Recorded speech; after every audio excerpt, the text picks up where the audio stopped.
Bonjour, nous sommes le vendredi 3 février 2017 et ici en Bretagne, la tempête souffle, le coup de vent. Vous verrez ça un peu dans les branches qui s'agitent derrière moi. Et l'histoire, mes amis, est à l'image de ces branches derrière moi. L'histoire s'accélère et il y a en ce moment un très grand accélérateur de l'histoire qui s'appelle Monsieur Donald Trump et qui est, believe it or not, croyez-le ou non, président des États-Unis. Encore que, le New York Times ce matin note que sur la question de la colonisation de la Palestine par Israël, M. Trump s'oppose à M. Netanyahou, ça devait être dans la soirée d'hier, et que sur la question de la Crimée et de l'Ukraine, il tape un peu du poing. Le New York Times titre sur deux piliers de la politique étrangère de M. Obama, M. Trump se rapproche. Pour tout le reste, ça continue à secouer. Monsieur Trump s'en est pris, je crois que c'était hier, à Monsieur Schwarzenegger qui a repris le flambeau de son émission de télé-réalité. Et Monsieur Schwarzenegger ne s'est pas laissé démonter devant les plaisanteries de Monsieur Trump. Il lui a dit que si Monsieur Trump voulait faire baisser l'anxiété dans le peuple américain, ils pouvaient changer leur poste. Mais je crois que quiconque échangerait son poste avec M. Trump rassurerait le peuple américain en ce moment. Il y a eu des bagarres assez sérieuses avec des casseurs à Berkeley. Je connais Berkeley, c'est pas vraiment, c'est pas vraiment l'endroit où on attend des casseurs. On a voulu laisser parler un représentant de ce Breitbart, cet organe de presse, si l'on peut utiliser le mot de M. Trump, un organe de propagande d'extrême droite, et les étudiants n'ont pas voulu, ou en tout cas une grande majorité. Enfin voilà. En France aussi, les choses changent assez rapidement. Alors il y a une petite bagarre hier dans le petit groupe des amis du blog de Podjorian, qui est un petit club de gens qui font des papiers sur le blog, sur les sondages, voilà la valeur des sondages. Pourquoi? C'est parce qu'il y a certains candidats plongent dans les intentions de vote dans les sondages. Alors, une première remarque à faire de ma part, c'est que c'est en général les partisans des gens dont les cotes plongent qui remettent en cause la validité des sondages. Tant que ça monte, ils dorment tranquilles. C'est quand ça baisse qu'ils se font des soucis. Alors, j'ai une opinion sur les sondages parce que ça a fait partie de ma formation de sociologue. C'était très bien fait. J'ai eu des cours de mathématiques assez avancés sur la manière dont on fait des sondages. J'ai eu des cours, c'était Monsieur Morsa à l'époque, qui donnait des cours sur la technologie, la technique, le sondage. Voilà, c'est une discipline de type mathématique et c'est une discipline sérieuse. Il y a moyen de faire de mauvais sondages, il y a moyen de biaiser les questions, il y a moyen d'avoir des échantillons biaisés, mais si vous remettez le sondage en tant que tel, c'est-à-dire en fait de pratiquer une évaluation à partir d'un échantillon, et ça se fait de manière courante, bien entendu, dans les sciences dures, même si on ne pose pas de questions à des gens dans ce cas-là. Ça a été analysé. M. Bourdieu a mis en évidence la différence qui existait entre les opinions des gens exprimées et leur comportement réel. Bien entendu, les gens disent une chose, ils font autre chose. C'est pas demain qu'on changera la nature humaine. Sur la question de la fermeté qu'il s'agit d'avoir vis-à-vis de ses enfants, Pierre Bourdieu, le sociologue décédé aujourd'hui, avait souligné la différence qui existait dans les comportements laxistes et absolument négligents des parents et la vision extrêmement claire, éthique, voilà, qu'ils expriment dans un sondage d'opinion sur la manière dont il faut s'occuper de ses enfants. Voilà, bien entendu, il y a de la coupe aux lèvres, il y a déjà un proverbe qui le dit, de la coupe aux lèvres, il peut se passer beaucoup de choses. Ceci dit, la technique du sondage est une technique de qualité. Il y a sûrement, il y a comme partout, il y a sûrement 80% d'agences de sondage qui font leur boulot correctement, et il y a toujours, comme partout, il y a les 20% qui font ça, voilà, qui font pas ça comme il faudrait. Une fois de plus, la nature humaine. Ceci dit donc, bon, moi, à partir de là, puisque je considère que la branche de la discipline de la sociologie est justifiée et qu'elle ne serait pas si on ne faisait pas confiance au sondage, je fais confiance, une confiance relative au sondage, mais je tire quand même les conséquences de ce qu'on observe. Alors, ayant dit ça, et vous avez compris de quoi je parle, c'est pour pas parler ouvertement d'une chose bien particulière. Nous nous retrouvons avec des chiffres très précis sur les intentions de vote à la présidentielle maintenant pour l'ensemble des candidats. Alors, il y a un candidat qui se trouvait caracolant en tête jusqu'à récemment pour le premier tour, c'était Monsieur Fillon.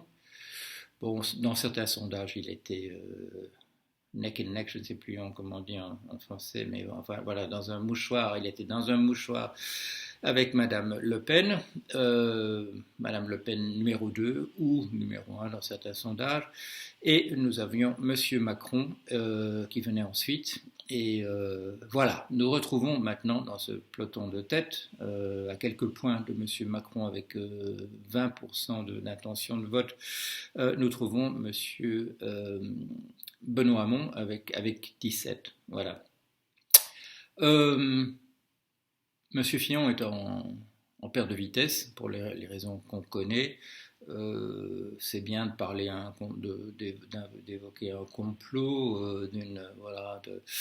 Mais ben, il y a les faits, il y a les faits. Il n'y a pas la notion de fait alternatif ou de post-fait. Est très surfaite. Voilà, il y a des faits, voilà, il y a des choses. J'ai écrit un gros bouquin sur la naissance de la notion de vérité et de réalité dans notre civilisation et dans les civilisations en général. Donc je ne suis pas un naïf sur ces questions-là. Je sais qu'il y a une certaine construction sociale de la vérité, qu'il y a une construction historique de la notion de vérité, qu'il y a une construction historique et sociale de la notion de réalité, mais il y a quand même les choses qui sont plus fortes qu'un Lord Mayor, comme on dit en anglais. Il y a la preuve de la poire qui est qu'on peut la manger. Voilà. Donc il y a des faits, il y a des choses qui se sont vraiment passées, etc., même si la représentation par les historiens, etc., question bien connue. Le personnage de Socrate qu'on trouve chez Xénophon, qui a été son élève, et le personnage de Socrate qu'on trouve chez Platon, qui, nous imaginons, a été son élève aussi, ce sont des personnages extrêmement différents, donc voilà, précaution supplémentaire, le Socrate de Xénophon et le Socrate de Platon. Alors, on revient quand même à ces chiffres. Moi j'ai dit, il y a pas mal de temps déjà, voilà, parce que je suis toujours dans le mode boule de cristal, que c'est probablement M. Macron qui deviendra président de la République. Mais il y a des choses qui sont en train de se passer, et en particulier cette montée en puissance de Monsieur Benoît Hamon, parce que, appelons les choses par le nom, parce qu'il a impressionné les gens dans les débats qu'il a eus dans la primaire du Parti Socialiste, d'abord quand il y en avait beaucoup de candidats, et ensuite quand il s'est retrouvé seul avec en face de Monsieur Valls. Voilà, alors donc, il est dans des intentions de vote de l'ordre de 17-18%, d'après ce que je vois. Il est venu de loin. Il a pris une partie de ces 18%, il l'a pris à des candidats qui étaient mieux placés avant la primaire, avant le résultat du second tour de la primaire du Parti Socialiste. Voilà. Et c'est de la part des partisans de cette personne qui a perdu beaucoup de plumes, évidemment, que viennent parmi les amis du blog de Paul Jorion, les ABPJ, que parmi eux, il y a des choses qui sont dites sur les sondages. Alors, dernière remarque sur les sondages, on vous dit beaucoup qu'ils se sont trompés dans certains cas, et là ça fait partie de la discussion que nous avons eue hier. Non, les sondages ne se sont pas trompés dans le cas de l'élection de M. Trump aux États-Unis. Non, ils ne se sont pas trompés non plus dans un cas historique qui est celui du référendum en Grèce. Quand on regarde les chiffres, oui, bien entendu, il y a des marges dans ce que les différents sondages instituts de sondage produisent, surtout quand un vote est absolument serré, ça va de soi. Un institut de sondage ne peut pas empêcher qu'un vote soit serré. Mais dans l'ensemble, dans ces deux événements dont on nous dit que les instituts de sondage se sont trompés, ce n'est pas le cas. Regardez les chiffres. Voilà, alors je continue. Qu'est-ce qui va se passer ? Monsieur Jadot, voilà, a des mots très aimables pour Monsieur Benoît Hamon. Il encourage les écologistes à voter pour Monsieur Hamon. Mais nous le savons, les écologistes, vous le savez, vous et moi, il y a des écologistes de droite et il y a des écologistes de gauche. Voilà. Les écologistes de droite, à mon avis, ils vont trouver dans Monsieur Macron quelqu'un qui leur plaît. Donc, ce ne sera pas non plus 100% des gens qui se disent écolos qui voteront pour M. Hamon. Il y a une partie qui votera pour M. Macron. Alors, on a déjà vu que parmi les... M. Hamon a déjà pris dans les sondages pas mal de voix à d'autres gens qui se présentaient à gauche et dans l'extrême gauche. Ça peut continuer. Ça peut continuer. Il peut en prendre davantage. Hein. Je vais encore me faire taper sur les doigts, mais il pourra encore en prendre davantage si on a le sentiment à gauche qu'il y a une dynamique autour de lui. Et alors, tout ça ne fait pas de M. Hamon un favori, parce que voilà, il faudrait quand même racler vraiment dans les tiroirs. Sauf si, et nous vivons dans un monde complexe, sauf si il y a un certain nombre de déçus de la gauche qui votent ou qui manifestent des intentions de voter pour Madame Le Pen depuis pas mal d'années. Hein, vous savez qu'il y a des grandes régions qui étaient des grandes régions de gauche historiquement, des grandes régions industrielles, où il y a des chiffres impressionnants de gens qui soutiennent aujourd'hui le Front National. Est-ce que tous ces gens-là ne reviendraient pas soutenir un candidat démocrate, un candidat qui cite des vrais chiffres, un candidat qui ne met pas sur la haine du voisin la plupart de ces enjeux. Je ne suis pas sûr qu'il n'y a pas un certain nombre de gens qui ont voté le Front National, qui ont voté Le Pen, qui ne voteraient pas aujourd'hui M. Hamon, qui est une personne raisonnable, et c'est son principal atout, qui défend des positions que j'approuve.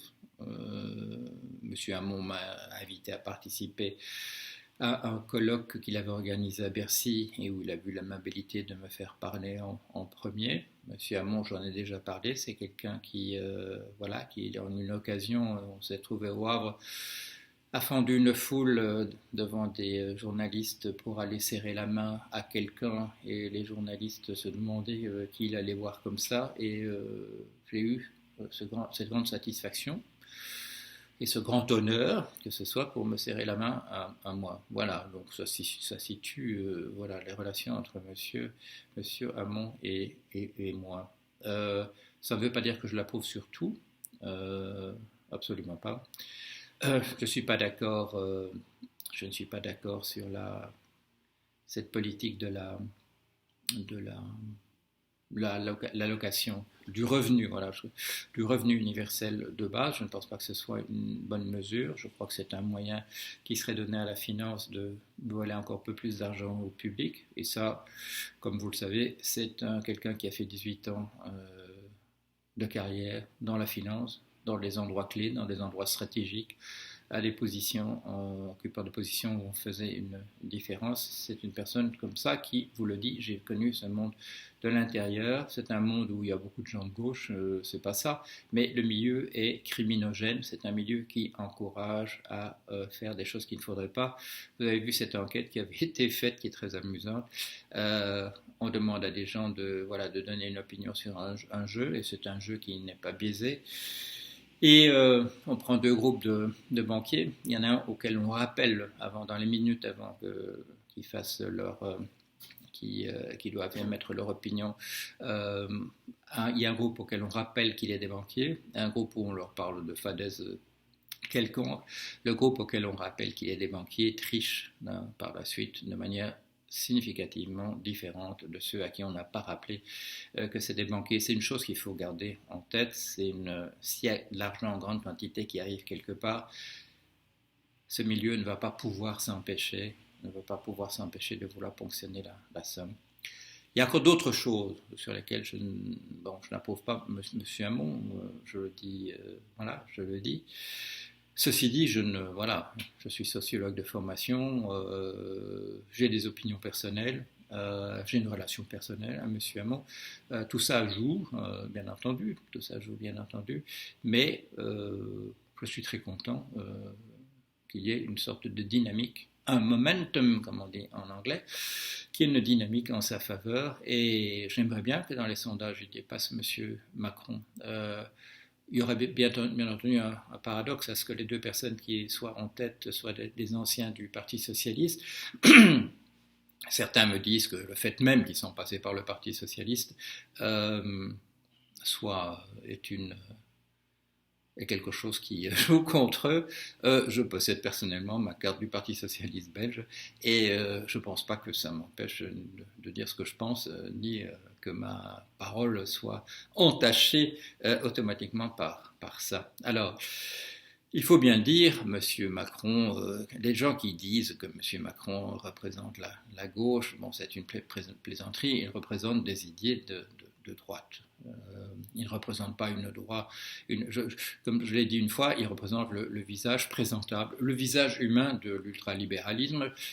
L'ultralibéralisme, c'est une mauvaise chose, je l'appelle en général fascisme à col blanc, mais il y a effectivement des gens qui représentent des personnages historiques comme les von Hayek, les von Mises, les Rothbard, les Friedman représentent, je dirais, le visage inhumain de ce courant. Il y a des gens qui, ne serait-ce que de fait de leur parcours, peuvent présenter des arguments en faveur de ce type de position individualiste, anti-solidaire, contre l'entraide.